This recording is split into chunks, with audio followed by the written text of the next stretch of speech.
Make sure to check out my Patreon for exclusive videos never before seen on YouTube. And don't forget to also check out the memberships on my channel page to join and gain access to perks and see videos early. Make sure to click the subscribe button and hit the bell and be notified of new videos. All the support goes to the production of the channel for better content. Now let's get into the video.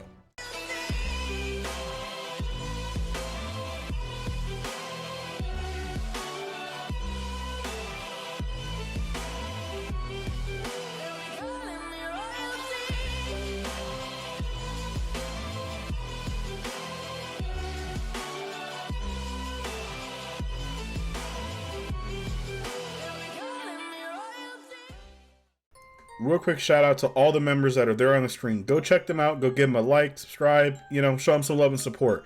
Also, if this video gets over 250 likes, I shall continue the series. Thank you all for the support. Let's hit 20,000 subscribers, and I will talk to you all later. After the defeat of the androids and Cell, life would finally return to normal. As for 7 years, life would finally be at peace. Now, during these 7 years later, the tournament would still happen as the original, but now because the fact that Goku never died fighting Cell, this would change a lot of the story. This would also be facing the fact that Goku would have never known about the fusion dance, and he would have never learned about Super Saiyan 3 as he never trained for 7 years while being dead. This also changes Vegeta as well, as Vegeta never had to live in the fact that he could never have a chance to challenge Kakarot again. But of course, since Goku's alive, they've had tons of matches since then and sparred together a lot. So Vegeta is not as adamant or has tainted heart as he was. So Vegeta's not as evil-hearted as he was before. Vegeta has come to accept, and he's a better person now because of it. This also means that even the likes of Gohan, who does still study and he is going to the Orange Star High School, where he does meet Videl the same exact way, Gohan would still be around the same, not in terms of losing power. Since his father's alive, Gohan would have more people to train with, and his father would not let his son slack off. So Gohan would not be as weak as he was. You could argue that maybe he is a little bit stronger, but he could be around the same strength. Luckily, he never lost his God form, nor did he ever lose anything because he stopped training for about 7 years. So because of this, he's still able to keep up with his father and keep up with Vegeta. And of course, Goten was born the exact same way, so that doesn't necessarily change anything as well. So just to get that finished and out of the way. So Goten is still born, all that happens the exact same. So, now when we go into the tournament. So, Goku would still want to fight Vegeta the exact same way, as they were picked to fight each other, which Goku was excited about, as he hasn't fought Vegeta in a while, so he's excited to see what kind of tricks he has. But now, of course, as we all know, this is when the Supreme Kai would then reveal himself, and of course you could argue that maybe he saw Piccolo first. He was kind of adamant and mysterious at first. Now, once when Gohan does meet Kibito Kai, after Videl was severely injured, Gohan would then go into Super Saiyan God, powering up, as this would utterly shock Kibito Kai that this being has possessing God energy, and he's this powerful. It would even surprise the Supreme Kai as well. Yamu and Spopovich would still steal Gohan's energy, filling the entire container up very quickly, and they would then fly off and they would then go find Babidi. They would still give Babidi the energy, that would happen the exact same, and other than this, since Gohan is so ridiculously powerful, 1 vial is all they needed. They instantly revive Buu very quickly, and Buu would still kill Deborah. That would still happen the same, and Babidi would still want to command him to rule over the universe. That would happen the same. So since the Supreme Kai knows that Goku and even Gohan and them, and even Vegeta was incredibly powerful, they can surely go fight Buu and handle him, as he's a universal threat. So Goku is actually kind of interested to fight this Majin Buu. He's apparently one of the most powerful monsters in the universe. Of course he wants to go fight it. So once when Goku meets Majin Buu, he was actually surprised. Majin Buu is different than he thought. He has a lot of power, but he's childish. You can never judge a book by its cover. He's completely different than the enemy that he thought he was going to get. So Goku would go up first, and he would easily handle Majin Buu. Fat Buu has no chance against the likes of Super Saiyan God Goku, but Goku can sense that Majin Buu does have good in him. He's not necessarily mean or bad. He's just a child who doesn't know any better. So because of this, Goku would actually kill Babidi. And then he would explain to Buu, saying, hey, why don't you live on Earth, live in peace, but you're not allowed to kill anybody, and I'll give you somebody super strong that you can fight on your own. As Goku would still have the mindset of trying to teach Goten and Trunks to get stronger, so then they can, in turn, the boys can go handle any threat that comes along their way. So I feel like that would also be a major thing as well, as Goku wants his son Goten to get stronger. Goten, I feel like, is stronger than Trunks, because Goten trains with his father all the time. Remember, they had the gravity room. And also, I will point out too, now, what about Trunks? How is Trunks even born? I'm just going to get that out of the way. So Vegeta actually married Chi-Chi. I know, that sounds weird, we're swapping wives. But if you actually look at the Dragon Ball Z content, Bulma and Chi-Chi even joked about how Chi-Chi wouldn't mind having Vegeta, and Bulma wouldn't mind having Goku, as they were playing back and forth. So I find it interesting, and Chi-Chi kind of fits Vegeta's style of a more strict person. So Vegeta actually would have met up with Chi-Chi before, who's a fighter, and they would have fallen in love, and of course, they would have Trunks. So let's just get that out of the way. Now, Chi-Chi understands that Vegeta's that grumpy of a Saiyan, but at least he stays around home more. And Trunks is still very intelligent, he's still a great fighter because he trains with his dad. But I feel like Goten is stronger than Trunks easily because of the God Ki, and also because Bulma has way better technology than Chi-Chi does. So they have gravity rooms and they can train and eat all they want. So yeah, they're a lot more powerful. But of course, Vegeta's allowed to come over and use a gravity room. So Buu would understand, and Buu would then fly off to just go goof off on his own little adventure, curing blind people and helping people out. He would still meet Hercule, and they will still become best friends. But Hercule and Bee were still shot, and Buu would still snap, and Evil Buu would still be born.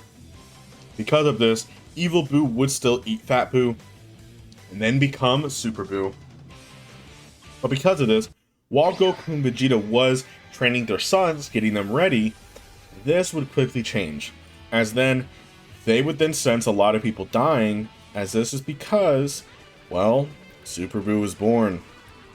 Now Goku knows that he has to stop Buu now, because Buu is now a danger. He doesn't know what happened, how he changed, is this Buu's true form, or something he doesn't understand, but sadly, there's nothing else that he can do. He told Buu to not kill anybody.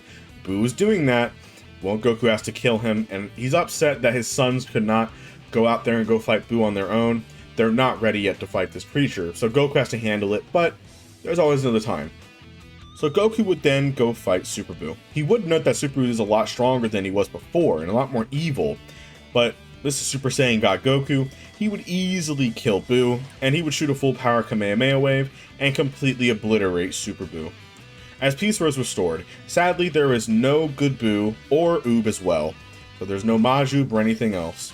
But the Earth was saved, and the Supreme Kai would truly thank all of them, and he even offers to train Goku in them, as maybe they can help them learn the God Ki better. Whatever he can to at least say thank you for helping them.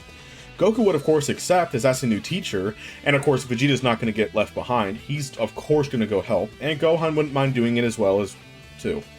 So because of this, they would all grow stronger training under the Supreme Kais and learning God Ki better, as Vegeta would learn his Super Saiyan 4 power better. As remember, Vegeta doesn't possess God Ki, but Vegeta is training in a Super Saiyan 4 form, and he is trying to learn to extend it into a new power. Even Goku's helping him with it. So a few years would pass, and there's finally peace among Earth until, as far off, Beerus, the god of destruction, would awaken. And he would have visions, dreams of seeing a person who can be his true rival, a being who can potentially surpass him and give him the fight that he's been truly looking for, a true god. Well, I guess his dream came true, because Whis would then look at the fact that, well, there was a Saiyan who actually defeated Frieza. Whis would then showcase it on his staff that this Saiyan was born with god energy. He's an actual god. This would catch his eye. Is this the dream? Is that the rival that he's been looking for? It must be, as there's no other mortal that's born with that kind of energy, and he defeated Frieza that easily. He needs to go see the Saiyan now. So, after eating some food, Beerus would then leave to head right to Earth. So because of this, Beerus was excited. He was almost shaking with anticipation to fight his true rival. Now Goku would actually be with his friends this time at Bulma's party, because he's not going to miss his wife's party. Beerus would reveal himself, and he only wishes to fight the Saiyan God. He would instantly recognize Son Goku, as he's the only one with true God energy. He does sense divine energy within another few Saiyans, but they're not as pure as this one. He's constantly using this energy. It has to be him, and he's different from the rest. His hair is red. So Goku would understand completely after Beerus explains who he is, and even Vegeta would be, a little bit scared. He would explain who Beerus is. As of course, they would then fly off to not bother Bulma's party, so they would fly off and Goku would begin the fight. Goku was amazed by just how powerful Beerus actually was, as Beerus was excited to fight his Saiyan. So he'd pretty much do the same as he did in the original with Super Saiyan God. So Beerus was happy, he was very powerful, but Beerus began using more and more power. Goku was beginning to be on the losing end. Even though Goku powered up, whatever he tries powering up, Beerus would then match it, as Goku was shocked that this being was this powerful. As I guess, he shouldn't have underestimated Beerus at all. So they would all meet up in space, as then Goku would then showcase his full power. This would shock Beerus, as he would evolve his Saiyan power into a massive pink light. Now, there's not an official form name for this version for Goku here, as we know that Goku believes that this might be just a Super Saiyan, and Vegeta might be a Royal Saiyan form, as you guys remember. But of course, we all know it as Super Saiyan Rose. So, Beerus was then shocked that this being can evolve his God energy even further, and it's pink too, which is weird. Goku would then say, "This is my full power, Beerus, I'm not going to hold back any more." Beerus had a big smile on his face as he was excited. Now, Goku would actually overwhelm Beerus a little bit here, even making him bleed, and actually giving him battle damage. Beerus would begin powering up. As the fight would heat up, it would shake the entire universe. Beerus was having a blast. The Saiyan was going to make him have to use his full power, which Goku would then surprise Beerus by having a keyblade, slashing his chest, leaving a cut mark. As Goku has learned over the 7 years to use his energy and ki to form weapons to help him in battle. This truly impressed Beerus. Beerus would then give the Saiyan a taste of his actual power. As he would then surround himself with the Kai energy, he would then showcase his full power, as he would shake the entire universe. Whis had to put up a large barrier to protect the universe from this. As Beerus would then scream and fly in, their fight would be super intense. Both Beerus and Goku would have intense battle damage. Goku's clothes were pretty much torn off. He only had his pants on, and his top G was gone. Beerus's God Obstruction clothes was torn off. It was an intense battle. Both of them not willing to give up no matter what. And of course, Beerus would have still threatened Goku, saying that if he loses, Beerus will destroy the planet. So this is pushing Goku past his limits to try and surpass Beerus and beat him no matter what. As they would then do one final punch, similar to how when Golden Frieza fought Goku, when they had a little face-off once again. It would be a massive punch that would shake the entire universe and shatter the barrier. But because of this, Goku would actually lose. As Beerus was nearly about to faint himself, he was exhausted. Goku would then pass out and float around. But luckily, Whis would then heal them quickly using his staff as the fight ended. Goku would then awaken in space while Beerus is sitting there, as Goku would have a smile, as he has never been pushed that far in battle before. As they would share good words between one another, Beerus would state that he's never had somebody push him like this, as it's incredible that his power is able to rival that of the gods. He would also explain that there is 12 other universes as well, that he is the strongest mortal that he's ever faced. But there is 12 universes where there are some gods of destruction far greater than he is. That would actually excite Goku, as there's actually people that he can surpass one day. But they would all return back to Earth, as Beerus states that he's not going to destroy his planet. Beerus only stated this just so he could push the Saiyan even further using his rage. Goku understands, as Beerus was actually excited to eat all the amazing food that Bulma made on the massive ship that they were on. As peace would then be restored, Beerus would then take his leave, thanking everybody for the meal, and thanking the Saiyan for a true fight. They definitely need to fight again, as their fight was undecided. And Beerus states that he'll be stronger next time. Now Beerus would also even offer Goku, hey, my teacher is prepared, so if you ever want to come train, let him know, and he will train you to even further your power. Goku would be excited, as Whis was far greater than he was. as he definitely agrees. As of course, Vegeta then want to come along too, but that's for later on. And that is it for this What If You guys. Thank y'all for watching. Hope you guys enjoyed the video. Please like this video, get it to 250 likes. If it reaches this, I shall continue to the final part. Thank you guys. I appreciate all the support, and I'll talk to you all later.